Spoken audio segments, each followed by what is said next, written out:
Hi, today I will be doing the 1995 M1 AP Physics C free response question. So we have a cube moving at 26 meters per second towards a ball at the edge of a table.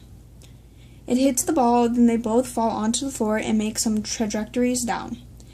This tells us how high and how wide the table is. And this picture is a graph of the force exerted by the ball by the cube as a function of time. First, they want us to find the impulse given to the ball. Impulse is J equals force times delta T. Now, let's separate the graph into geometric shapes.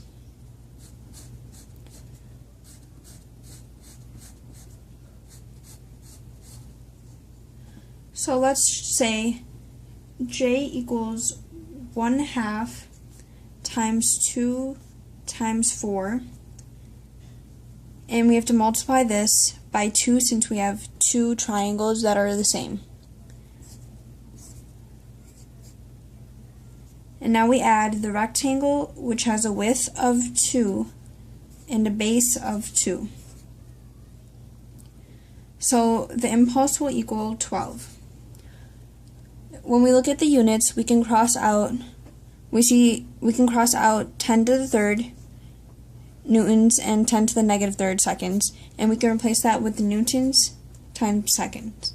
So therefore our units for impulse will be newtons times seconds.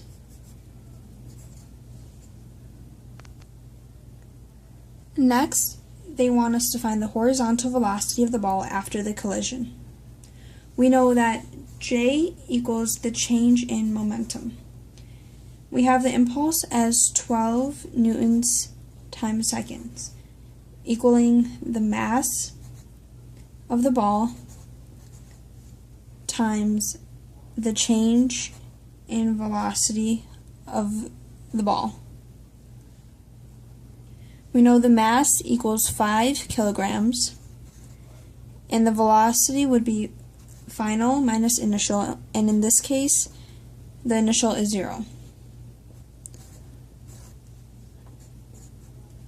We end up with a velocity of 2.4 meters per second. Now we have to find the speed of the cube and if it is traveling to the right or the left.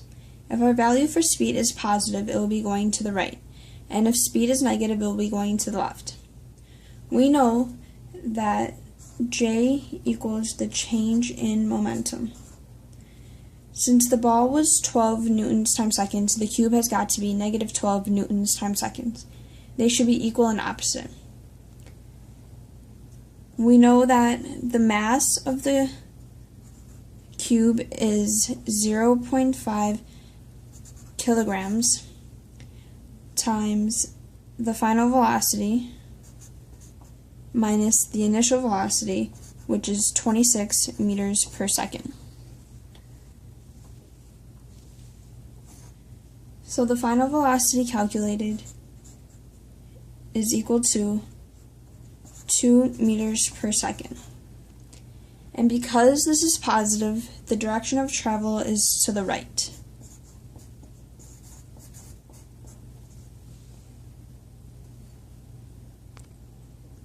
Now we are finding the kinetic energy dissipated in the collision. Delta K equals the final kinetic energy minus the initial kinetic energy. This is equal to 1/2 times the final kinetic energy, which is of both objects since they are both moving. That is the mass of the cube times the velocity squared.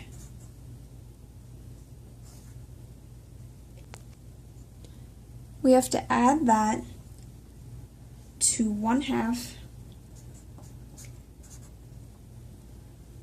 times the mass of the ball times the final velocity of the ball squared.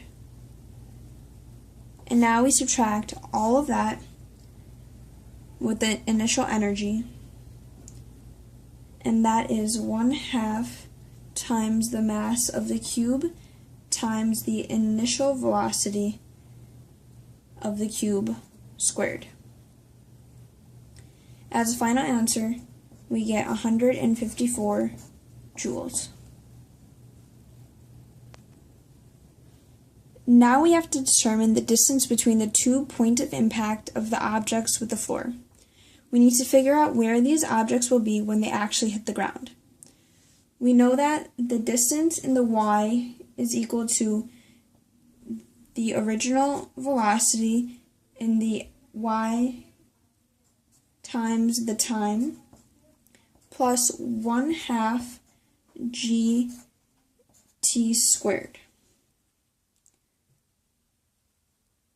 The original velocity in the y is 0, so this term cancels out. We are left with t equals the square root of 2y over g. And this equals the square root of 2 times 1.2 over 10. And this gives us a value of 0.5 seconds.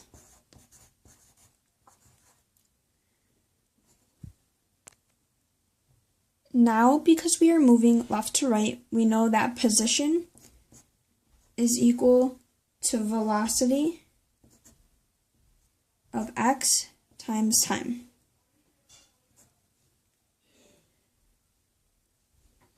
We will apply this to the objects. B will be for the ball, and C will be for the cube. We want to find the position for the ball, and that would equal the velocity of the ball times time, which is 2.4 times 0.5, and that would give us 1.2 meters.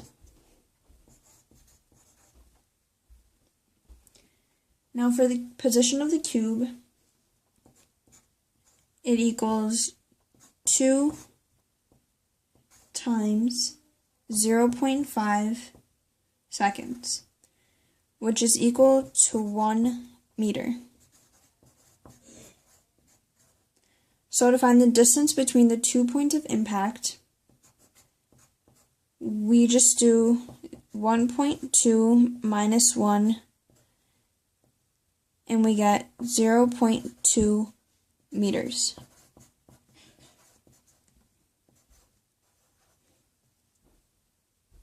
That's the end of this, and that's the end of this video. Thanks for watching.